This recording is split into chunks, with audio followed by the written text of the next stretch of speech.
I'm Jace Laycock, and you're listening to Masterpiece Studio. In the Yorkshire Dales, the rumbles of war still seem distant, and the loudest sound for veterinarian James Herriot are his own wedding bells. There he is, my boy. Hello, Mum. You're too young to be getting married. You should still be at home with your mammy. He'd be an old man before I get wed if it was up to you. Of course, it's not a wedding without complications. The threat of tuberculosis draws James away from the church and up to a farm to begin testing cattle for the dangerous disease. You said you wanted to get started first thing this morning. I'm sorry, started on what? Oh, dear me. You were 3 sheets to the wind, weren't you, lad? The testing. The TB testing. TB testing. The cows. Me herd. I see. Of course. But because this is Darrowby, James and Helen tie the knot, literally, with friends, family, and a piece of string. Now, the ring. The ring? Tris. Oh, the ring? You want the ring? Here.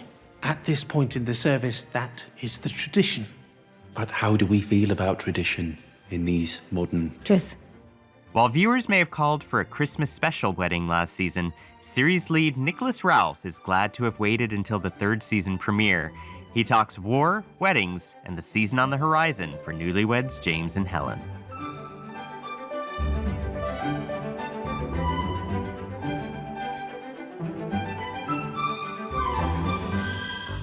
And this week we are joined by All Creatures Great and Small star Nicholas Ralph. Welcome. Hi, Jace. Thanks for having me.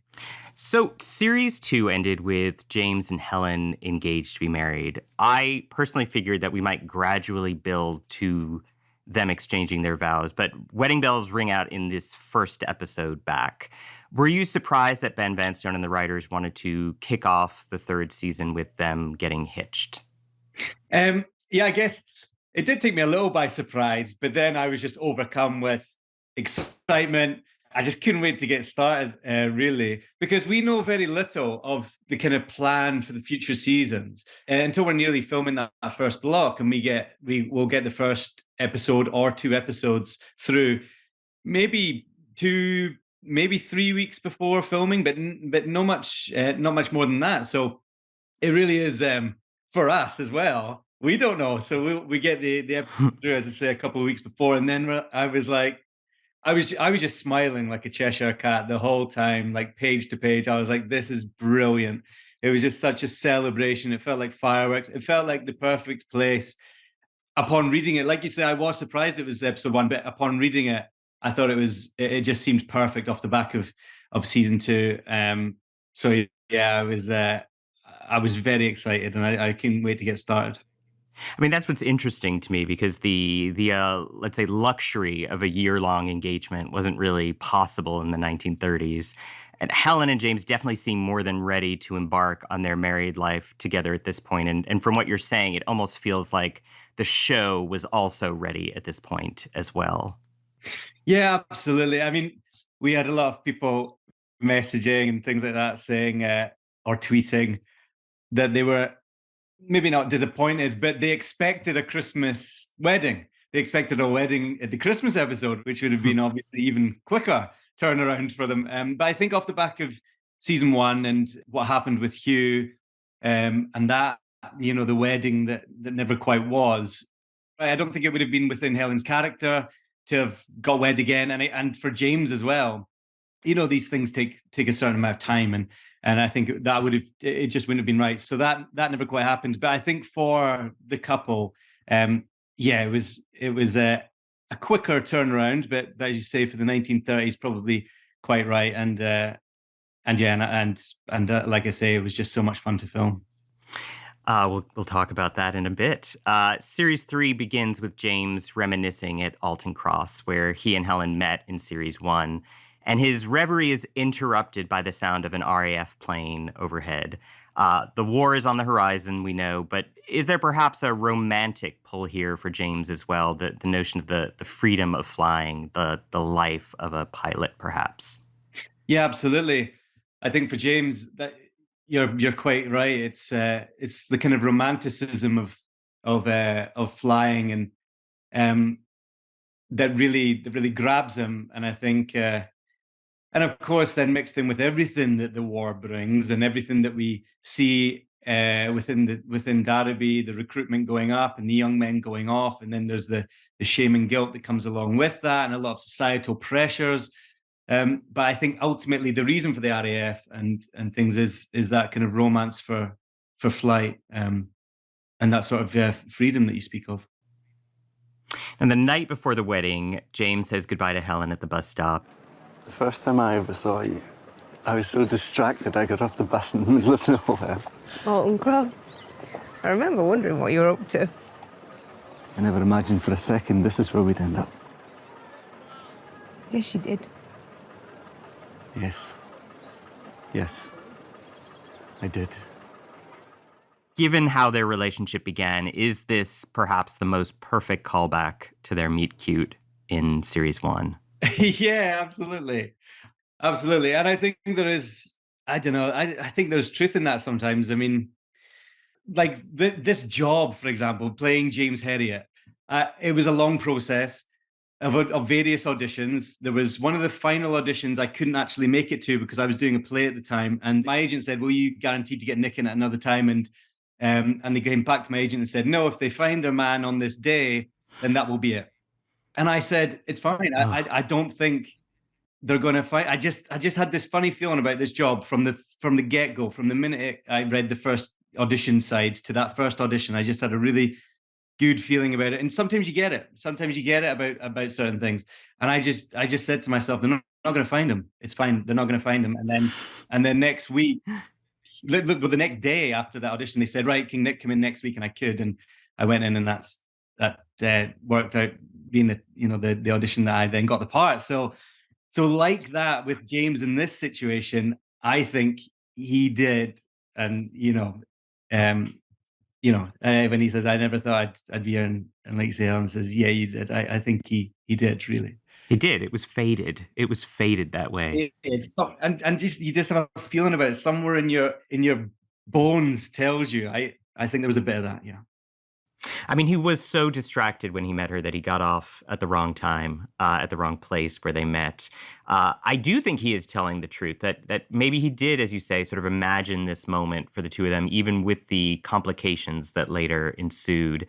Do you feel that this is a sort of love at first sight story then for the two of them? Yeah, well, certainly for James, I can speak for James. Certainly for him, it was love at first sight. And then, people have different arguments about what if love at first sight is even possible and things like that. But I would say that, yes, it was. And then also getting to know Helen, he just falls in love with her more deeply and more the more he gets to know her. She kind of epitomizes everything that sums up what he loves about the Dales. And they also just balance each other out so well. She challenges him and pushes him when he needs it. She's always there for him, and likewise James is there for Helen and any issues that she's got. So yeah, I think love at first sight, and then that love just gets deeper and deeper the more we see the relationship blossom. Before this next question, a brief word from our sponsors.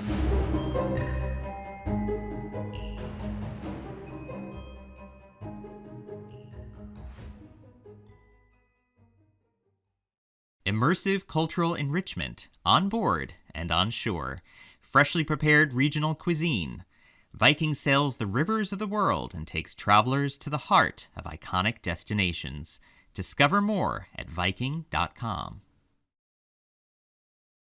James ends up drinking a yard of ale and wakes up on William Henry's farm on the morning of his wedding, which is perhaps the most James Herriot thing ever, to then start TB testing on the cows. What goes through James's head at this moment when he realizes he's all the way up at Heskin Fell? I mean, this is even when he's drunk, being drunk brings out certain things in people. And even when he's drunk, he's the one going to help out, the guy up at Heskinfell, the farmer up at Heskinfell, who's had this trouble with his son has passed away from TB, and it really affects James. James really thinks about that, and even blind drunk, he that's when he decides to accept the night before his wedding. Not the smartest of moves, but it's very James to just want to help people. All good so far, Mr. Henry. No sign of TB in the half we've done. Thank the good Lord for that. Let's have the next one through then. It is kind of you to come up so fast, Mr. Harriet. I was sorry to hear about your son. Well, you go over and over it, don't you? Wondering if he might have done something different, but they weren't testing it same way back then. Come on, Wilfred, get another through. He goes to such lengths, even once Tristan shows up, he still goes through with the TB testing. I mean, is this a case of what I might call Harriet syndrome? This fact that his duty and responsibility trumps even his own personal needs, even his own wedding?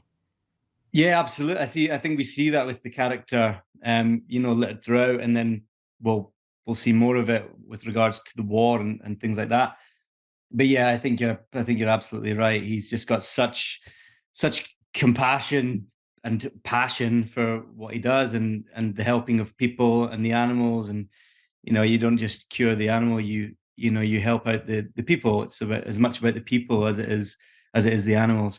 But yeah, he's so dedicated that he's willing to put these things in front of major life events in his own life. So but I think all the while as well, because obviously this means a lot to Helen, and it means a huge amount to him as well. If the end was never in sight, I think he would have to call it and get to the wedding. But he's almost done. He's almost done. It's just one more, and we can still make it. Even if I'm dressed in what I've done this testing in, then at least I'll be there. I'll be there to do it, and I'll have done my job as well, and I've done my duty.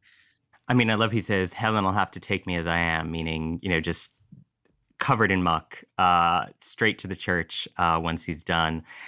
James is about to leave for his wedding. They discover a cow with a broken metacarpus, and James suggests a splint. Even though he knows the splint won't work, he goes ahead with it anyway. What sort of guilt does he feel in this moment towards his bovine patient and towards William Henry? Yeah, I think there's a lot more going on with the human at this stage, because everything in his veterinary knowledge and experience tells him, and he knows, that there isn't this. It would be a miraculous recovery, close to being impossible. I think it's more to do with William Henry and his son Wilfred. And when Wilfred says, well, you haven't done anything. What are they even here for? What's even the point in you being here? And it's that for James, it's that kind of guilt, and seeing this young man, this young boy, is going to go off and fight, and is prepared to, and isn't giving it a second thought. And James is there, and he can't help this cow, but I mean the cow's done for. So yeah, it's the kind of the guilt, and it's starting to creep in already about the war, I think. And these boys, because of their profession, are protected, and rightly so, because they do a wonderful, important job. Losing one cow, we know, for these families can be a catastrophe. But at the same time, that doesn't help James with his guilt with it all as well. So yeah, I think it's a lot of the beginnings of what we then see kind of play out for the rest of the series as well. James manages to make it to the church on time, barely, but he doesn't have his wedding shoes. There's a vomiting dog in the back seat. Tristan has, of course, lost the rings, or so he believes. But then so too has James misplaced them in his other jacket pocket. You mentioned the wedding ceremony earlier, but what was it like filming the ceremony itself? Oh, it was so much fun. It was so good. I mean, just all of that. It felt like we were in some sort of Richard Curtis film, or something like it was romantic. It felt like fireworks, as I said, but it was it was touching, but it was also tremendously funny. It was almost felt farcical in the very best of ways at times as well, leading up to the wedding. And those days filming it were brilliant. We filmed outside of one church for the exteriors, and then the interiors was a different church to the grounds we filmed the exterior on. But they were both just the gorgeous locations. And it's just always fun on those days as well on the call sheet when you've got so many great cast in to play with. So, you had Tony Pitts, Mr. Alderson, and Jenny. Imogen was in, and my parents were there. My screen parents, of course, were there. So those days are just really fun when you've got a big group together. And also along with that, so James Herriot, of course, is the pen name for Alf White, and his son and daughter, real life son and daughter, were there. Jim and Rosie, who work with us on the show very closely, which is great. But they came along to see their screen parents married, which was just lovely. We had a picture. Rosie had a tear in her eye. It was very nice. And Rosie always comes up to me and says, "Hello, Dad." And then, "Sorry, Nick, I just always have to say it once." I'm like, "Rosie, it's fine. It's absolutely all right." So it was a very sweet moment. It was lovely. I was going to ask about Rosie and Jim because how strange is it for you to have James and Helen or the real life Alf to have their children present at the fictional wedding of characters representing their parents? I mean, do you get in your head at all in those moments? No, not really. Purely because, as I say, they work closely on the show with us. They're part of the process. So, so we have their blessing, as it were, for the show as a whole. So, and they're just so lovely as well to chat to. It was brilliant when they come down because they've got so many stories about their parents and about the real Siegfried and Tristan and all these wonderful characters. So it's just brilliant. You just have a little catch up, and they'll tell you some more stories that they haven't told you before. So it's brilliant. So having them there was just a lot. It was just really sweet actually, and I really enjoyed having them there, and I'm glad that they enjoyed being there as well. And I'm really glad that they're enjoying the show this far as well.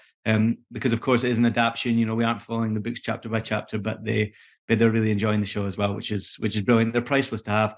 And Jim, he's great with so many stories, and Rosie likewise, because Helen, of course, doesn't appear in the books as much. So I know Rachel and Rosie have this wonderful relationship, and Rachel will, send her an email with a couple of questions, and she'll get this massive email back with so much good material in it. It's brilliant.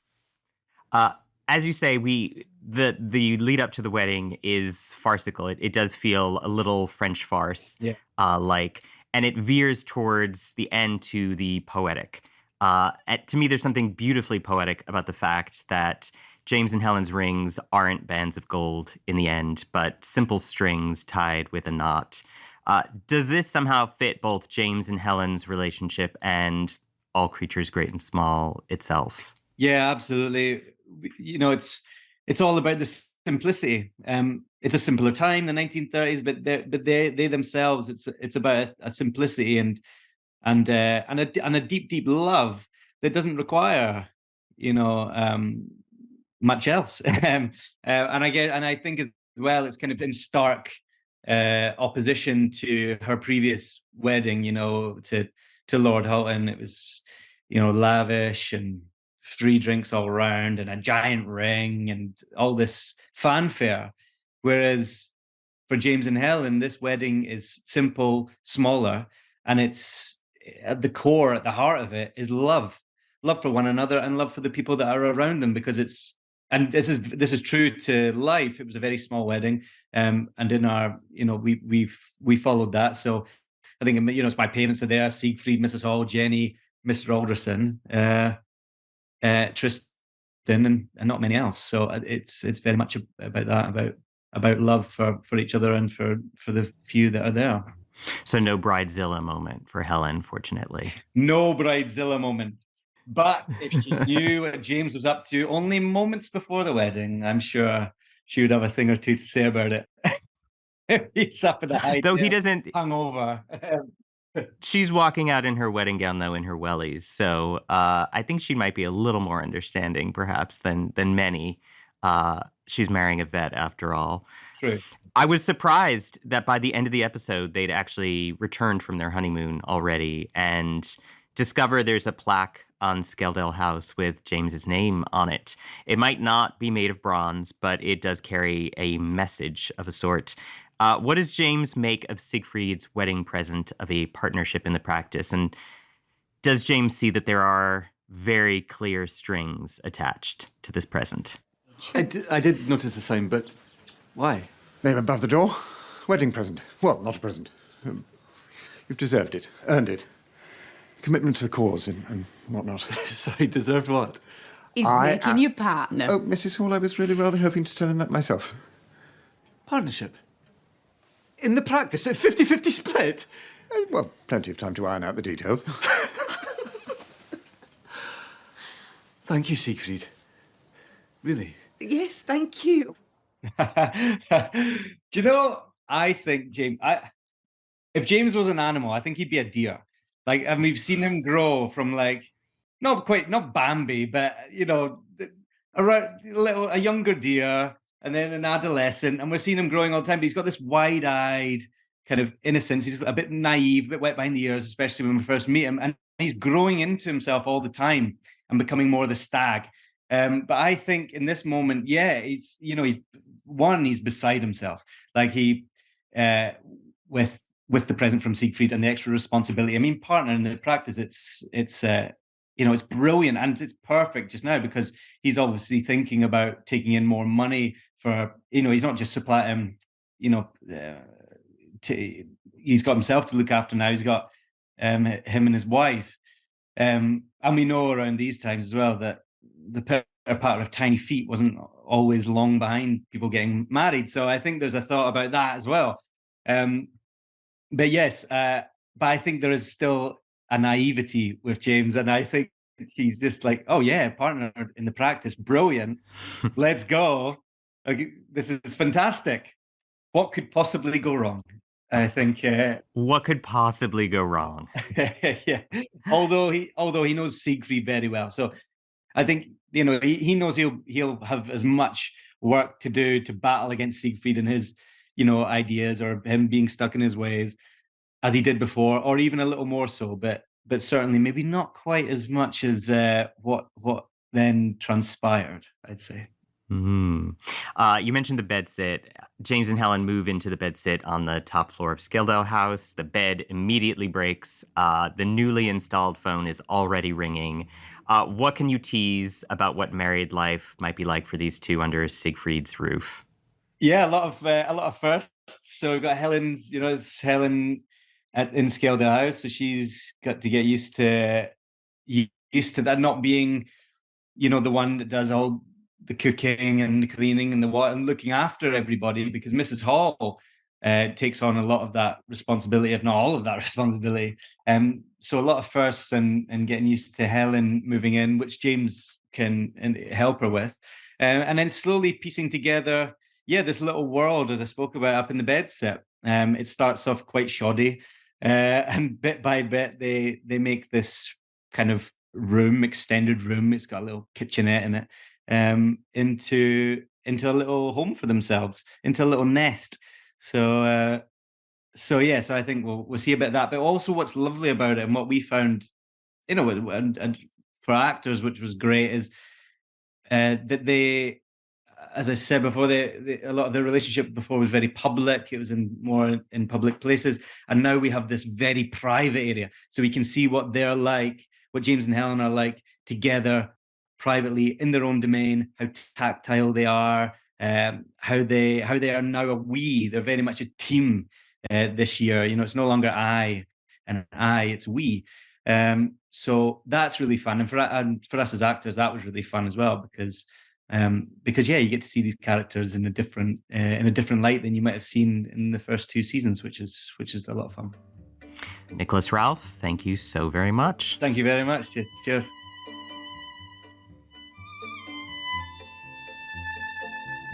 Though Nicholas Rolfe's James Herriot handles all the on-screen animals in All Creatures Great and Small, it's a much larger crew of animal experts who bring the flock to the set each and every episode. They're clearly suffering from acute abdominal pain. What have you been feeding them? Milk and a few nuts, best there is. There's no tea that can hurt them. I keep it as well as can be.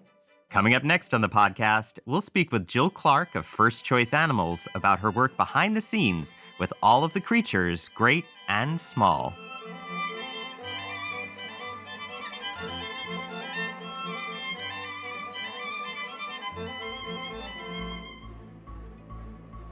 Masterpiece Studio is hosted by me, Jace Lacob, produced by Nick Anderson, and edited by Robin Bissett. Alicia Baituk is our sound designer. The executive producer of Masterpiece is Suzanne Simpson.